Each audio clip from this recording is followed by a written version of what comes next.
Hello बच्चों, कैसे हैं आप? कैसे चल रही है आपकी पढ़ाई? आई होप आपकी पढ़ाई बहुत अच्छी तरह से चल रही है। कल हमने कॉम्प्लेक्स नंबर चालू किया हुआ था और कॉम्प्लेक्स नंबर में हमने कुछ चीज़ों को देखा था। आज आगे वाली चीज़ों को देखते हैं। देखिए, कॉम्प्लेक्स नंबर क्या होता है? अ नंबर, कल मैंने इमेजिनरी के बारे में आपको बताया था कि आई हम लोग किसको लिखते हैं, तो number of form z equal to x plus i y, यानी जिसमें ये इमेजिनरी पार्ट हो x plus i y is called complex number. इसको क्या बोलते हैं? Complex number. ठीक है, इसको क्या बोलते हैं? कॉम्प्लेक्स नंबर बोलते हैं। बहुत ही सिंपल सी चीज़ है, मैं आपको समझाने की कोशिश कर रहा हूँ। x प्लस आई वाई होता है। i कल हमने देखा है, i का वैल्यू रूट ऑफ -1 है। मैंने आपको बताया था कि अलग अलग पावर्स को किस तरह से लेना है। तो x equal to root i-1 होता है, root of i equal to root of -1 होता है। तो अगर आप ध्यान से देखोगे तो जो x z equal to x plus i y है, इसमें x क्या होता है? x एक प्योर, x और y एक्चुअली दोनों रियल नंबर्स होते हैं। x और y क्या होते हैं? दोनों रियल नंबर्स होते हैं। एक बात याद रखो, ठीक है? तो x और y रियल नंबर्स होते हैं, पर x क्या है? x के साथ i है क्या? नहीं। तो x को बोलेंगे रियल पार्ट और उसको बोलते हैं REZ। ठीक है, और y जो है वो i के साथ है, यानी इमेजिनरी के साथ है, तो y को बोलेंगे इमेजिनरी पार्ट और उसको लिखते कैसे हैं? IMGZ। जैसे मान लो कि आपके पास है कुछ z, तो 2 + 3i, इसमें रियल z क्या होगा? REZ, और इमेजिनरी z क्या होगा? मेरे को बताओ। तो आप बोलोगे सर 2 क्या है? 2 के साथ i नहीं है, तो 2 रियल होगा और इमेजिनरी 3 होगा। मैंने बोला वेरी गुड। नेक्स्ट मैंने बताया आपको 5i। 5i क्या होगा? इसमें रियल तो है नहीं, तो असलियत में 5i को लिखा जा सकता है 0 + 5i। तो रियल पार्ट इसका 0 है, इमेजिनरी 5 है। बोलो बात समझ में आ रही है? कल को मैं सिर्फ 3 लिखूं तो 3 को देखो ऐसे लिखा जा सकता है 3 + 0i। तो रियल पार्ट 3 है, इमेजिनरी पार्ट 0 है मेरा। बोलो बात समझ में आ रही है? कल ऐसा लिखा गया 5 + √8i, √8i। तो रियल पार्ट क्या होगा? 5 और इमेजिनरी पार्ट क्या होगा? √8। कल ऐसा लिखा गया 3i - 2, तो रियल पार्ट अभी भी यही है -2, जिसके पास i नहीं है, और जिसके साथ i है वो +3 होगा। तो लोकेशन पे मत जाओ कि पहला हमेशा रियल पार्ट ही मिलेगा। कल को मैंने ऐसे लिखा 5 + √-2 या 5 + √-4। तो इसको आप सिंप्लीफाई कैसे करोगे? आप लिखोगे 5 √4 × -1। तो आपको पता है 4 का तो क्या निकलेगा? 2, और √-1 को क्या लिखा जाएगा? i। तो रियल पार्ट क्या होगा? 5 और इमेजिनरी 2। तो इस तरह से सिंप्लीफाई करके भी हम लोग लिख सकते हैं। बोलो बात समझ में आई? तो इस तरह से हम लोग रियल पार्ट और इमेजिनरी पार्ट लिखते हैं। अच्छा, कॉम्प्लेक्स नंबर भी 2 तरह के होते हैं। इनफैक्ट 3 तरह के बोल सकते हैं। तो एक होता है प्योरली रियल। प्योरली रियल का मतलब क्या हुआ आपके सामने? प्योरली रियल का मतलब हुआ कि इमेजिनरी है ही नहीं, यानी अगर z इक्वल टू z यानी कॉम्प्लेक्स नंबर के लिए होता है, जैसे i इंटीजर के लिए होता है, z कॉम्प्लेक्स नंबर के लिए होता है, तो x + i y है। प्योरली रियल यानी आप समझ गए कि y क्या होगा? y 0 होगा। तो एग्जाम्पल के तौर पे ये है 2 -5 7 √3, ये सब प्योरली रियल है। क्यों? क्योंकि इस 2 को कैसे लिख सकता हूं मैं? 2 + 0i। -5 को कैसे लिख सकता हूं? -5 + 0i। 7 को कैसे लिख सकता हूं? 7 + 0i। और √3 + 0i लिख सकता हूं, नहीं लिख सकता? उसके बाद नेक्स्ट जो है वो है प्योरली इमेजिनरी।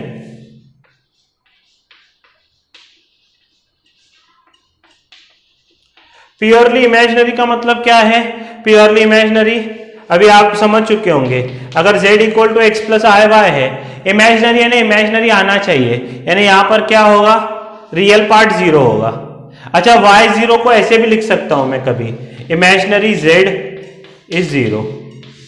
इमेजिनरी z = 0 का मतलब भी क्या है? Purely real. x 0 का मतलब क्या है? ये सब लिखते जाओ। आप देखने में बहुत अभी इजी लगते हैं, पर जब शब्दों में एग्जाम में आते हैं तो बच्चा भूल जाता है, अरे क्या है इसका मतलब। तो रियल z का मतलब, रियल z 0 यानी x 0, रियल z यानी x होता है, रियल z यानी यहां पर भी आप लिख लो x होता है, और इमेजिनरी z यानी y होता है। बोलो बात समझ में आ रही है? तो रियल z का 0 है होना यानी क्या? एग्जाम्पल के तौर पे मैं लिखूं 2i -5i 7i, क्योंकि इन सबको क्या लिखा जाएगा? 2i को लिखा जाएगा 0 + 2i, 0 - 5i, 0 + 7i। ये प्योरली इमेजिनरी है। बोलो बात समझ में आ रही है? तो आपको अगर बात समझ में आ रही है तो प्योरली रियल और प्योरली इमेजिनरी लिख लो, तो फिर हम लोग आगे बात करते हैं। ठीक है?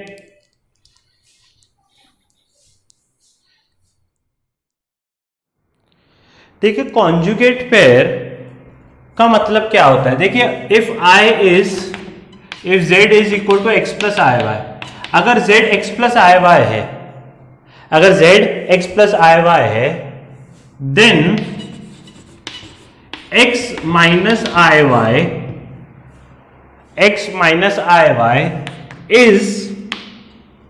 is a conjugate pair. उसका ये कॉन्जुगेट पेयर है,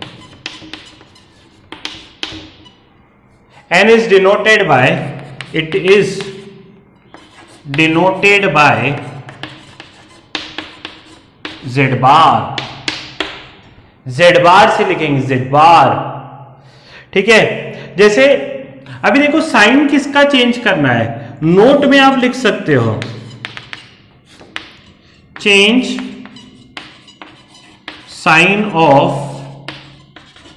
इमेजिनरी ओनली। इमेजिनरी का ही साइन चेंज करना है और किसका नहीं। देखिए, अगर z ऐसे होगा और ये z बार होगा, ठीक है, तो मैंने लिखा 2 + 3i 5 - 2i, ठीक है, 7i + 5 -2i + 3 √5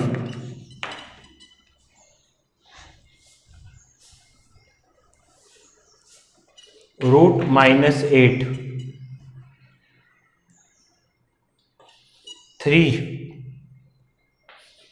√5 + √3i √2 + -√7i।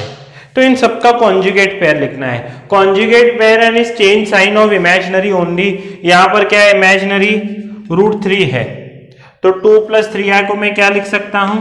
2 - 3i, 2 - 3i। 5 - 2i को क्या लिख सकता हूं?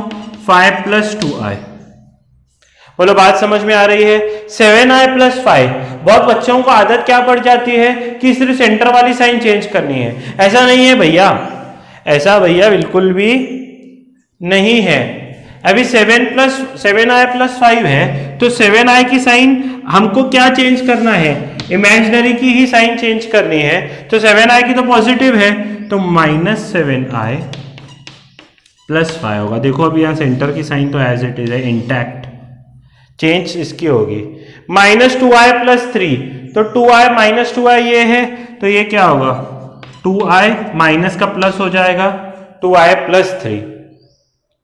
√5 है, √5 का मतलब क्या है, √5 + 0i है, तो इसका चेंज तो नहीं होगा, 0 रियल पार्ट का तो चेंज होने वाला ही नहीं है, इमेजिनरी है ही नहीं, तो √5 ही लिखा जाएगा।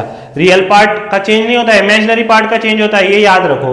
√-8 है, तो √-8 को आप क्या लिख सकते हो, √8 को क्या लिख सकते हो 4 इंटू यानी 8 इंटू -1, तो ये क्या लिखा है 8 का 2√2 और √-1 का i, तो इमेजिनरी पार्ट क्या होगा -2√2 i, प्लस है ना यहां पर इमेजिनरी। 3 को क्या लिख सकते हैं एज इट इज 3, क्योंकि इसमें जो इमेजिनरी पार्ट है वो है ही नहीं, तो उसका चेंज होगा ही नहीं। √5 + 3i का √5 - √3i, और √2 - 7i का √2 + 7i। बोलो बात समझ में आ रही है। तो ये कॉन्जुगेट पेयर होता है।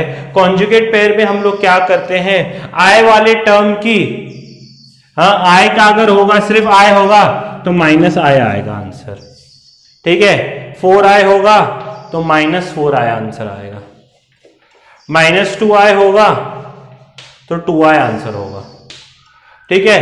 तो ये अलग अलग कॉन्जुगेट पेयर हैं, ये आप स्क्रीन पॉज करके पूरे लिख सकते हैं, और हम क्या करेंगे फिर आगे बढ़ेंगे।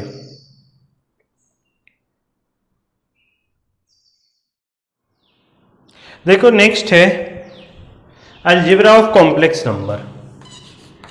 अलजेब्रा ऑफ कॉम्प्लेक्स नंबर बहुत ही सिंपल है।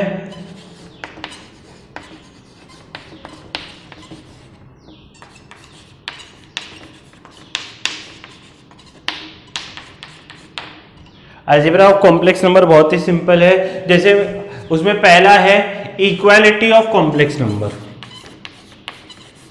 Equality of complex number.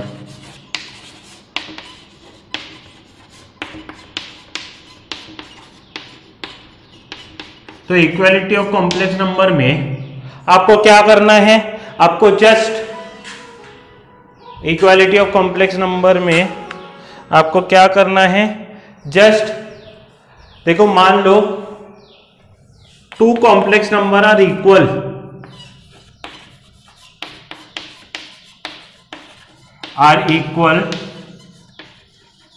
if they are real parts and imaginary parts are equal, ठीक है।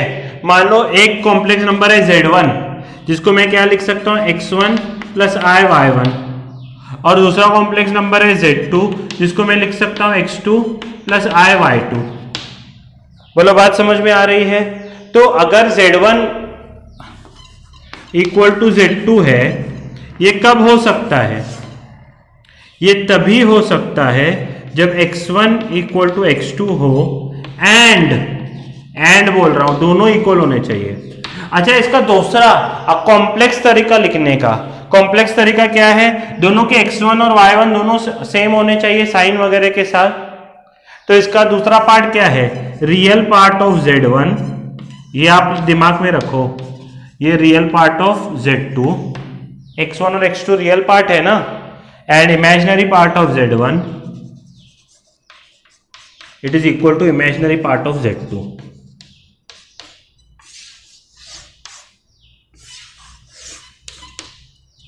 ठीक है। जैसे मैं आपको क्वेश्चन दूं, मैं आपको क्वेश्चन देता हूं, सिंपल सा क्वेश्चन है, देखते ही समझ जाओगे आप कि इफ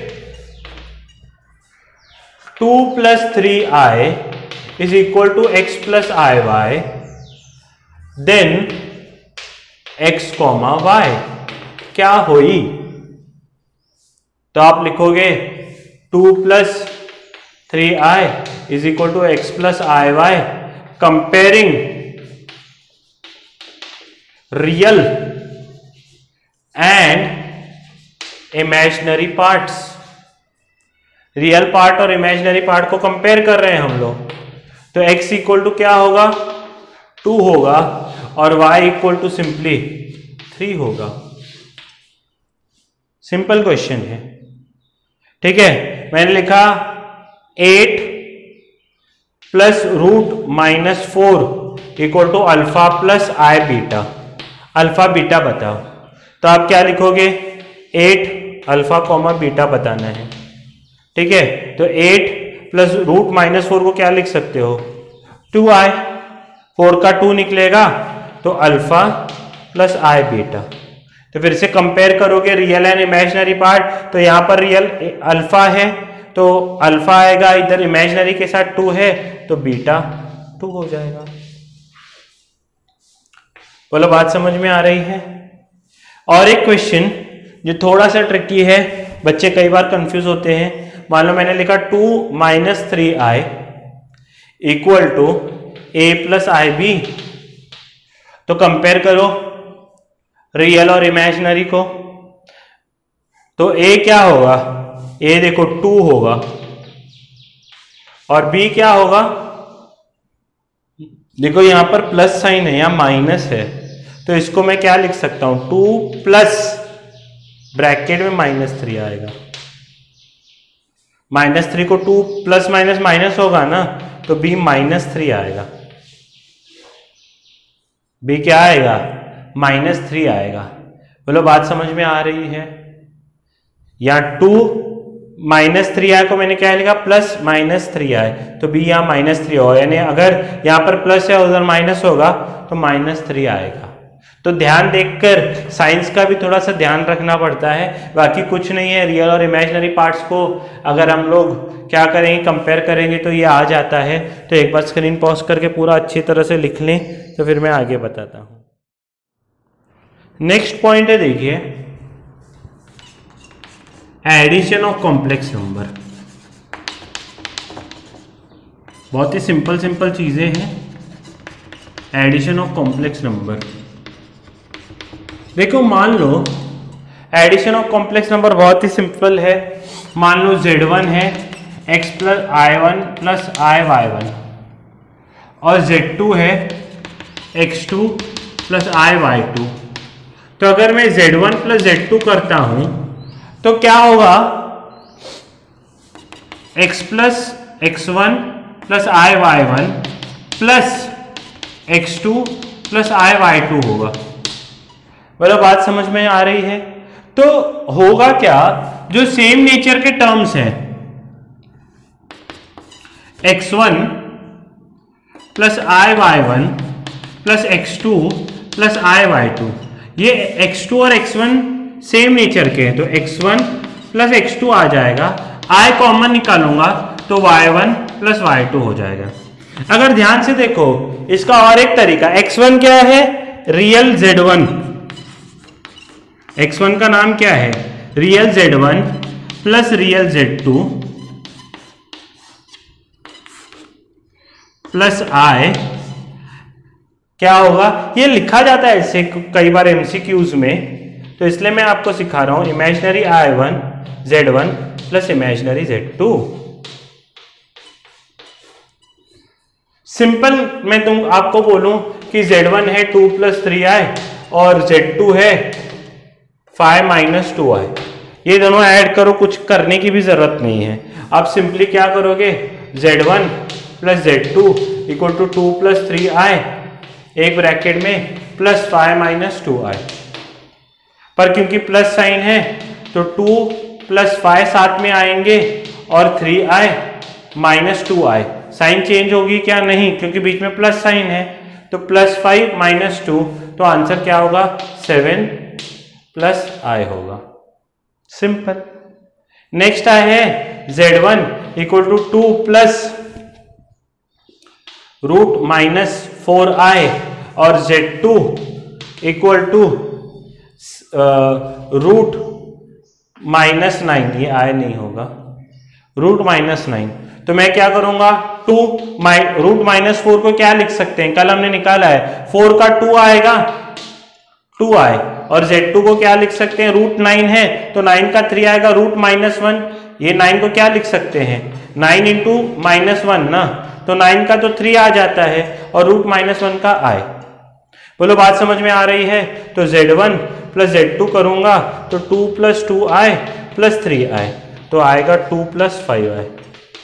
बोलो बात समझ में आ रही है।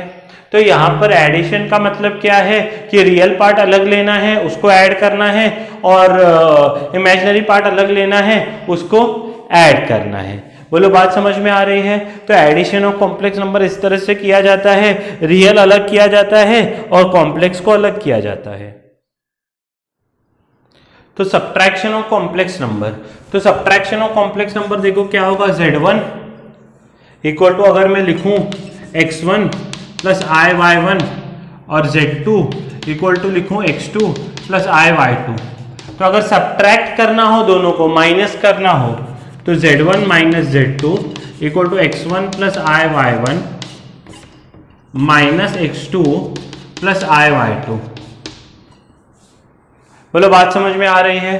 तो ये कैसे लिखा जाएगा, देखो x1 + i(y1), अब ये माइनस अंदर गई तो -x2 होगा, माइनस प्लस -i(y2).